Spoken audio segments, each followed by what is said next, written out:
Ho ψητακός. Εγώ μεν κάλιστον δώρον. Αρερωτάς τι έστι δώρον, ακουέδε.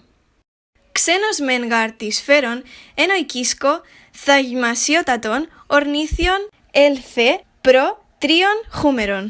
Έστι γαρμέγα το ορνήθιον, καί τα μεμτέρα πράσινα, τα δε ξανθά.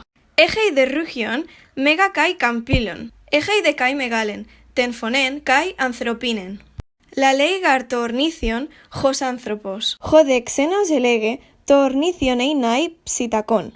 Επεϊδέ γαρ έλθεν, χο ξένος, εβοά χο ψητακός. Χάιρετε. Φόβος δε εηθούς, χέμας ενέπεσεν. Χο δε είπεν, ουδέης φόβος, χο φίλοι. Χήμας χαΐρεϊν, εθέλεϊ χο ψητακός, φίλος όντοις θέοις. Όιγαρ θεόι, πόγιουσιν, άιτον λαλέιν φώνε ανθρωπίνε.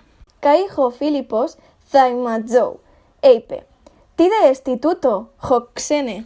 Ουγάρ είδομεν χωμέις ουδέποτε ορνήθιον λαλούν φώνε ανθρωπίνε. Τι άλλο λέγει, χο δε ξένος έλεγε. Πολλά λέγει, πεινών γαρ και λέγει, σιτία φέρειν. Δίψον δε και λέγει, ποτόν φέρειν. Χο δε Φίλιππος είπεν, ο ξένε, άρα πολλέεις μόι το ορνήθιον.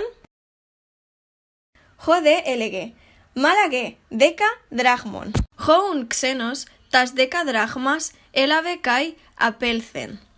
Χεμήν δε κατέλειπε των ψητακών λέγοντα τάδε.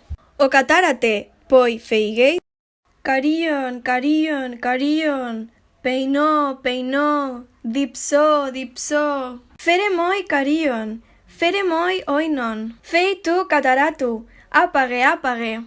Χεμέις δε εθαΐματζομεν, ακούοντες του ψητακού.